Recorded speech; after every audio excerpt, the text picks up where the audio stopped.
Wrong.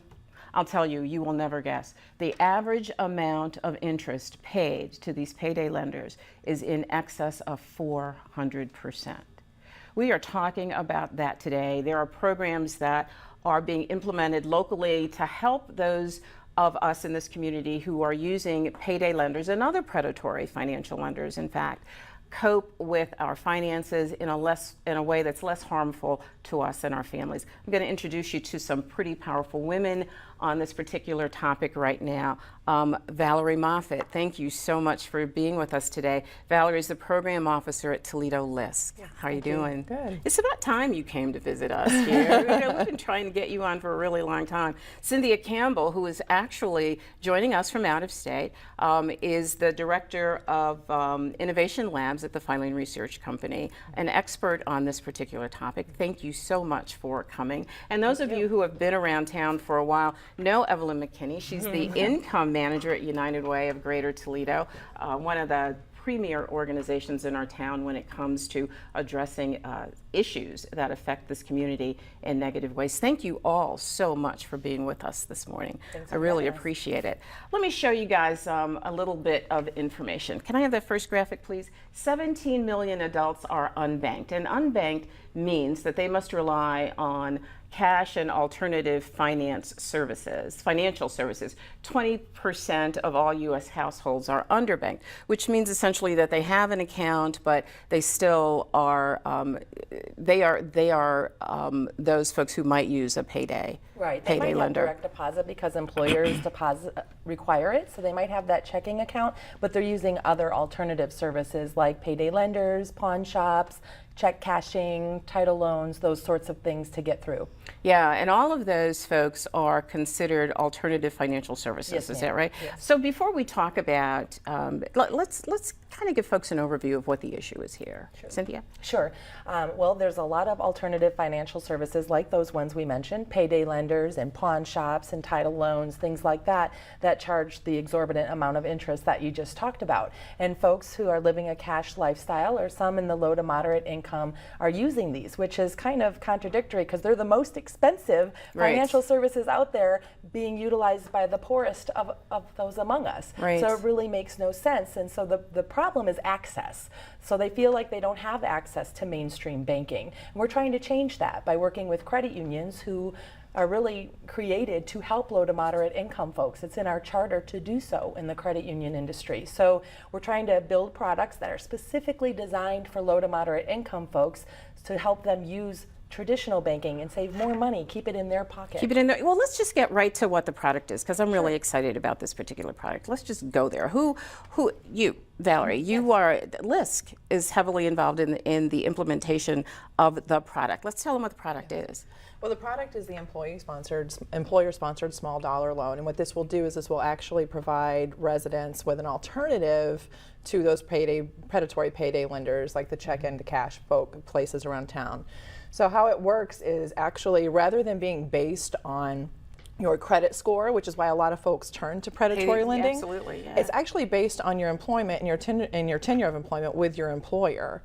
So Cynthia has been working locally with some local credit unions to actually have them work to service the loans, and then the employers will sign on and be connected with a credit union. And what will happen is, instead of, say, Sally needs a payday loan because her car is broken down, we hear the story all the time. What Sally will do, will go to her HR department, express that she needs this payday loan, and then the HR department works with her partner credit union to make sure that she gets that loan for that short term. You're kidding, right? No. No? It's like, this is a real thing? This is. Of course it's a real thing. My company's doing it. It is a real thing. It's a great thing. It's a great thing. Because what are the upsides to this? The upsides to this really will be the benefit that we'll have a number of the individuals in our community who will not have to access alternative financial predators or predators. Yeah, predators. Absolutely. But also, if you look at it from a work perspective, the fact that you'll have, oftentimes when you go to work, people say you have to leave everything at home, leave all your baggage, and when you walk through the door, you should be ready and prepared to work. But if there's anything, if you have a financial burden on your back, oftentimes when you walk through the door, you're going to be thinking about it throughout the day. So a product such as this is a way to remove that barrier and that burden so that you're able to come to work, you're able to be productive. I believe that locally what we'll see is that employers will see increased productivity. We will see reduced absenteeism.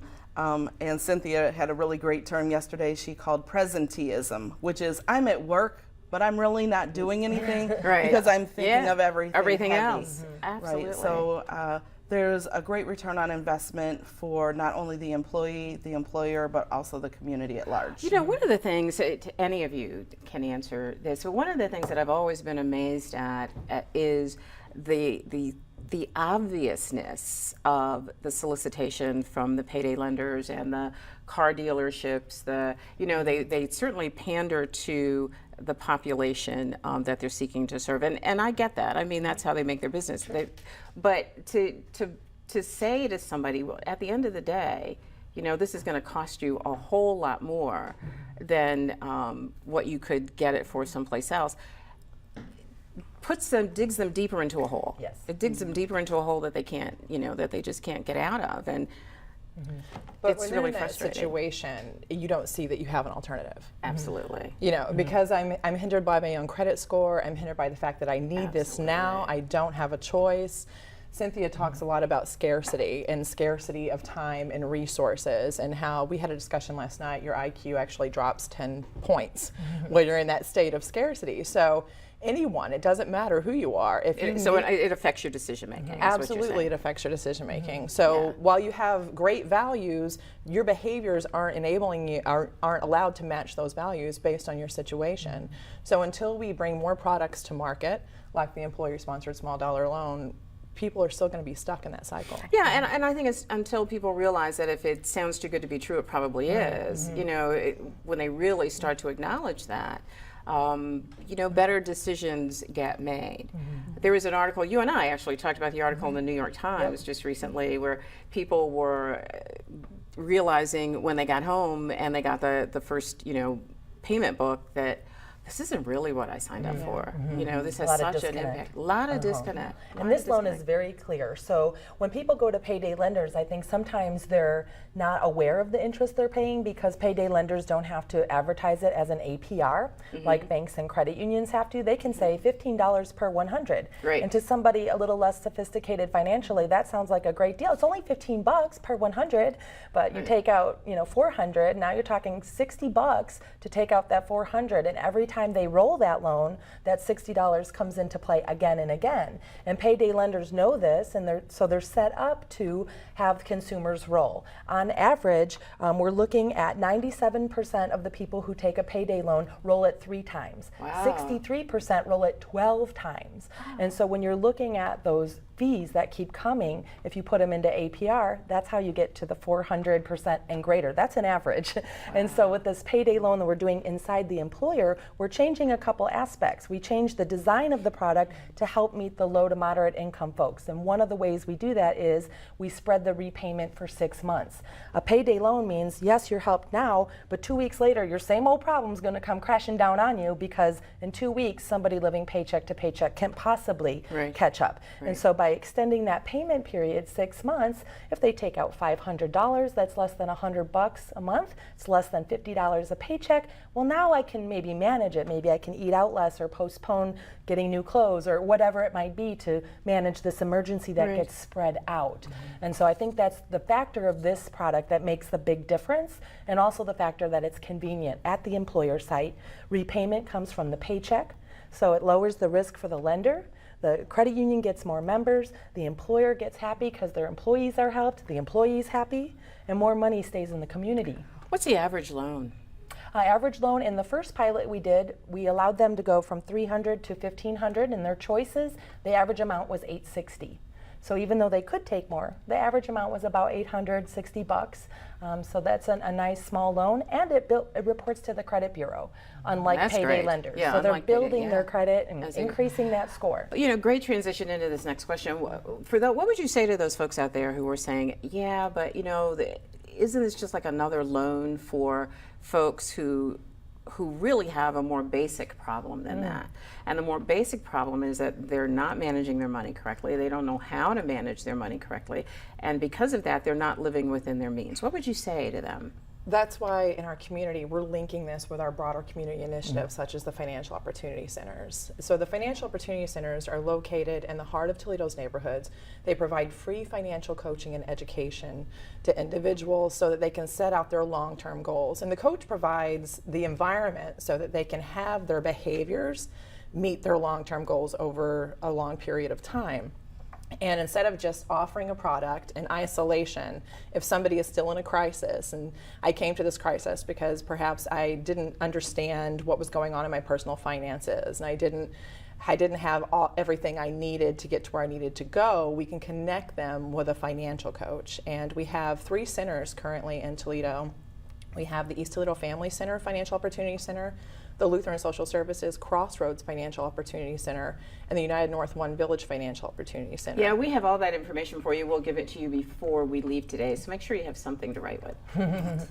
Yeah, in addition, connecting them with mainstream financial institutions will help, because if they're living on the fringe using these alternative services, they're not in a relationship with a banker or somebody at a credit union. So once they get this loan, and a lot of times might be their first product in a financial institution, well, now they have a relationship. And as a loan officer at a credit union, we start talking about lots of things, because we see your credit report, we can help you with things and walk you through that. So I think bringing them into the mainstream, connecting them to community resources are 2 really great steps to helping them with these basic financial needs. I think you're absolutely right. I'm going to ask you, I see a thought brewing around in your head. I'm going to ask you to hold on to that. We have to go away for just a second, but we'll be right back.